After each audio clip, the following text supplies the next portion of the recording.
saba kee irratti asii gadi bu'u. Iji isaanii saaqamu. Waaqayyo akka abiddaa olii gadi hiramee akka kakkuu yaa Waaqayyo haaraa keessatti seera yaa Waaqayyo gooftaa maccaa hojii ergamootaa keessatti caafamee jiru. Ayyaanni kee isaan irratti gad bu'u. Ayyaanni kee isaan irratti gad bu'u. Ameen jedhaa kaa. Ayyaanni kee irratti gad bu'u. Maqaa Yesuusin isin irratti gad bu'u. Abiddi Waaqayyo isin irratti gad bu'u. Ayyaanni Waaqayyo isin irratti gad bu'u. Hamma isin qabuu hin dandeenye humni Waaqayyo isin irratti gad bu'u. Maqaa Kiristoos Yesuus gooftaatiin abidda qabsiisuudhaaf hin dhufe. Abiddan qabsiise yoo qabate maal barbaada reedame akkuma caafame. Abiddi kee maqaa Yesuusin isaanitti qabatu. Maqaa Yesuus gooftaatiin, maqaa Yesuusin, maqaa Yesuusin, maqaa Yesuusin, maqaa Yesuusin, maqaa Yesuusin guutamaa abidda Waaqayyootiin. Baasaa afaan keessan baasaa ameen jennaan guutamuudha. Maal wanti biraa?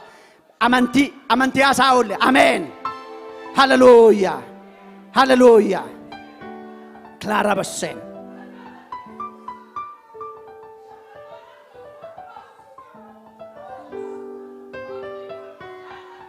Hallelujah. Okay. Afurri gooftaa nu gidduu lamaan jira. Afurri gooftaa nu gidduu lamaan jira. Simadhaa. Al tokko cal jenna hundumti keenya. Al tokko cal jenna. Afaan haaraas hin dubbatina. Cal jedhaa. Al tokko. Homtuun dubbannu. Humna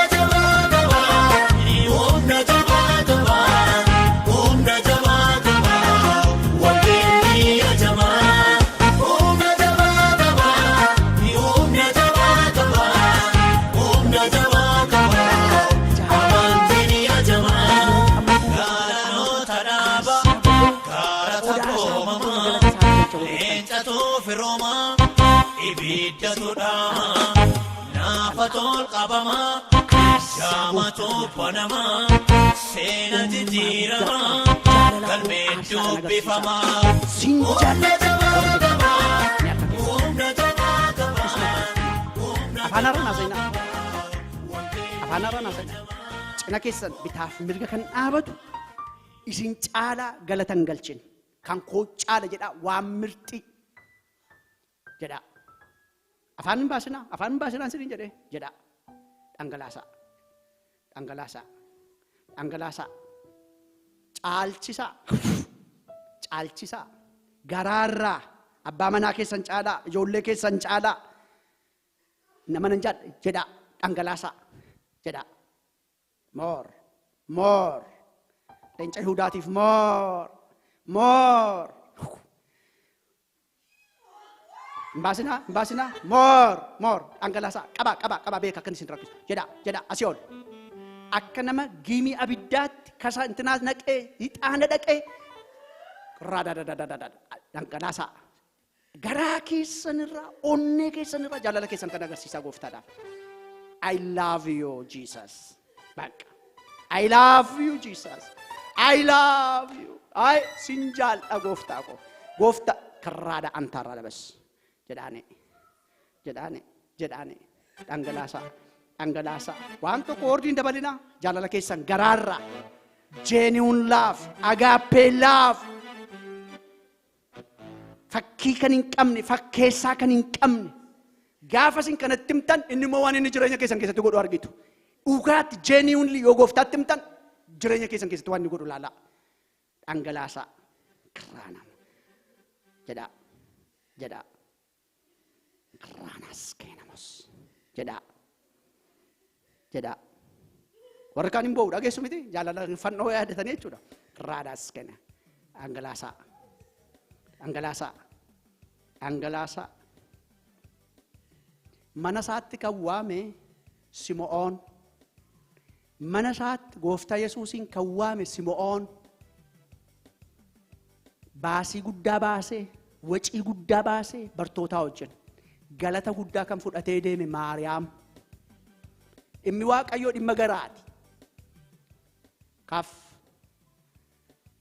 hasaasaa akka jaallattanitti himaa. Hasaasaati. Ollaan akka hin dhageenyetti. Ati gooftaa koottedha. Waan tokko waliin ilaalina. Ati gooftaa koottedha. Amma jedhaa. Isa namni sagaleen isin hojjetu irra isin ofii keessan akka isa hojjettantu dinqiidha. Jedhaa. Isin jaalladhaa. Jaalala keessan ibsaa. Jaalala keessan ibsaa. Jedhaa. Baasa sagalee keessan baasaa deemaa. Ollaa keessan dhageessisaa. Yeelloon hin jiru. Mana gooftaati. Timaa. Baasaam sagalee keessan baasaa. Isin jaalladhaani. Ordiin dabalinaa. Isin jaalladhaani. Jedhaa. Baasaa harka keessan bal'isaati. Jedhaa. Ittimaa. Baasaa. Kirraada boskeen. Kirraada bossee dadadadada bosh. Jedhaa. Baasaa akka sagaleen keessan hin dhaga'u. Aniyyuu hin dhaga'u. Anuu hin dhaga'u. Meeraree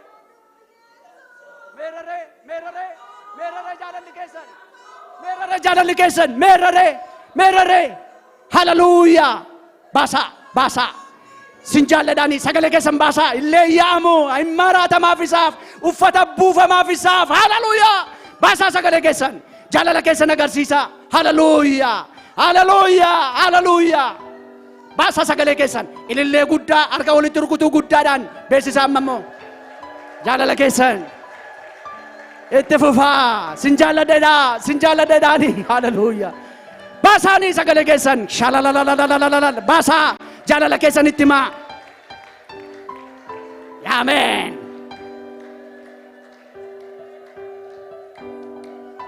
Say. Hallelujah. Hey. Pradabaseen. Pradabos. Yesus gooftaadha. Yesus Kristos gooftaadha. Yesus Kristos gooftaa jireenya keetiiti. Yesus Kristos leenca Yihudaati. Yesus Kristos mootii bara baraati. Yesus Kristos gooftaadha. Hallelujah. Radabas. Basa sin immoo jedha. Yesus Kristos maaloodha. Nagaamu. Yesus Kristos maaloodha. Yesus Kristos gooftaa jireenya keessaniiti. Yesus Kristos gooftaa jireenya keenyaati.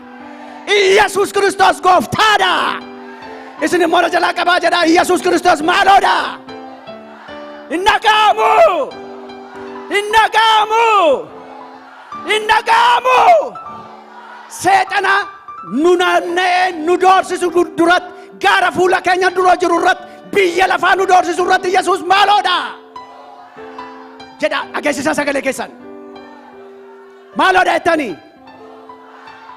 ሃሌሉያ ኢልለ ጉዳ ኢልለ ጉዳ ኢልለ ጉዳ ኢልለ ጉዳ ኢልለ ጉዳ ሃሌሉያ ክራዳ በሰን ጀከሰን በናም ነምስኒቲ ቶለመ ነምስኒቲ ቶለ ጋራ ከሰንራ ነሞቲ ስኒቲ ቶለ ጋራ ከሰንራ ጋራ ዳኩ ጋራ ከሰንራ ነሞቲ ስኒቲ ቶለ ሃይ ማሌማ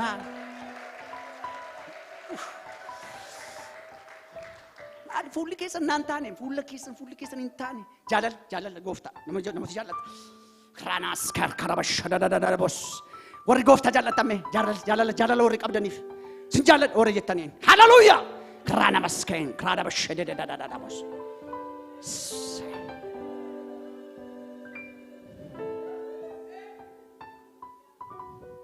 jedha waan isin tole godha gooftaaf mala waan jettan godha ketti ba'u keessaa ketti keessaa ba'u dhiibbaa keessaa wal'aansoo diinaa keessaa dipireeshinii keessaa bututuu keessaa caccabuu keessaa ketti ba'u keessaa hiikamaa ba'u keessaa haleluuyaa raada baskeen karaada bashededededededa bos galanni siif haa ta'u jakeenya jiruunfannee dhukkubsattoota yoo jiraatan kadhannaaf namooti dhukkubsattoota yoo jiraatan achuma dhaabadhaati harka keessan namooti sin dhukkubu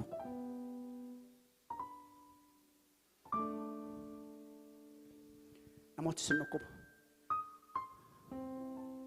እሺ ኖቬምበር ዲደማ ኬስ አይ ቲንክ ጳውሎስ ወጅን ነቀ ስቴቲ tokkochu jaartiin tokko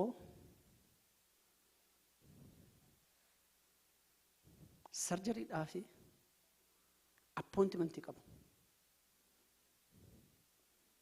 karaa hormaata isaanii wante hamma kwaasii ga'u uffata isaanii irraan naqaqqabachiisanii na agarsiisanii danda'anii deeman turan mamma jedha jedhan maal taatan natti himan waaqayyo ilmi waaqayyo Kiristoos waggaa 12 dhiiga kennam woordii arraba isaa keessaa ba'een fayyinni ta'e inni jiru woordiin isaa jira jechi isaa jira ammayyu humna qaba wangeelli humna qaba inamantu waaqa isiniin kadhadhaan jedhe nana mana mucaa koo jedhan daqiiqaa 2 kadhadheef warra gara biraadhaa kadhadhee dhufee imam jedheenan baasruumii dhaqaatii ilaalaa natti deebi'an jedhe baasruumii gaafa dhufan ilillee lafa tochoo isaa dhufan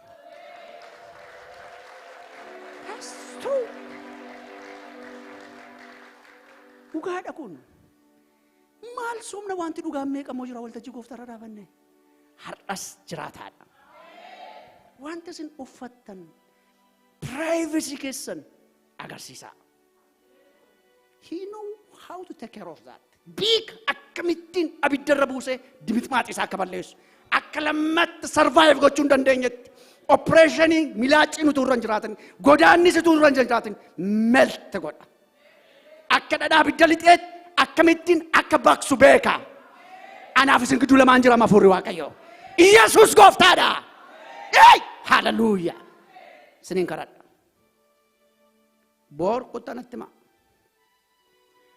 isa du'a mo'ee isa ka'e mirga baasaa isa jiru jiraataa isa ta'e waan hundumtuu isaaf kan danda'amu waaqa irratti lafa irratti aabuuf mootummaan kan isaa kan ta'e inni jennaan wanti hin taane tokko kan hin jiru inni hin ta'u jennaan umtuu kan hin taane inni bannaan eenyu kan hin cufne inni cufnaan eenyu banuu kan hin dandeenye waaqa irratti lafa irratti aaboon kan isaa kan ta'e humni dhukkuba ijoollee waaqayyoo gidursu maqaa Kiristoos Yesuusin abiddarraa haa ba'u maqaa Kiristoos Yesuus gooftaatiin akka addaatti humni lafa isaan qabatanii jiran irratti haa bu'u.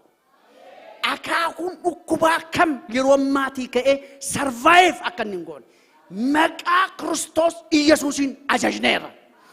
Aaboo mucummaatiin nuuf laatteen kallattii kamiin hiriyaatti kan hin himatamne namatti kan hin himatamne dhoksanii kan jiran namooti kan beekan iddoo adda addaa foon isaanii irratti dhiibbaa kan godhu nan ajajaa aaboo sagalee keetiitiin nan ajajaa humna du'aa ka'uu keetiitiin nan ajajaa maqaa keetiin nan ajajaa humna du'aa ka'uu keetiitiin maqaa Kiristoos Iyyesuusiin gadhiisee adeemu. Gadhiisee adeemu. Amana gadhiisee adeemu. Maqaa Kiristoos Iyyesuusiin dhukkuba ta'eetti hin dhaga'amin. Humna caalu maqaa caalu as giddu lamaanitti harki Waaqayyo waa baay'ee hojjeteera. Amma isa waggaa darbeen haasofnu waan amma haasofnu galata maqaa keetiif qopheessi. Ulfinni siif haa ta'u. Maqaa Yesuusiif jedhee. Sagalee keetiif ulfaadhu waan nu giddu lamaanitti argamteef galanni siif haa ta'u. Afuura keetuun dhorkatin nu giddu lamaanitti waan dedeebiteef galanni siif haa ta'u. Galgala keenya galgala eebbaa nuuf godhi. Guyyaa keenya eebbis. Nagaan nuuf haa baay'atu. Ulfinni nuuf haa baay'atu. Hiikamuun nuuf haa baay'atu. Gadhiifamuun nuuf haa baay'atu. Ayyaanni nuuf haa baay'atu. Maqaa Gooftaa Yesuusiin harki keenya giddu lamaanitti haa deebi'u. Yesuus Kiristoos Gooftaan. Iyya guddaadhaan galata guddaadhaan ulfina guddaadhaan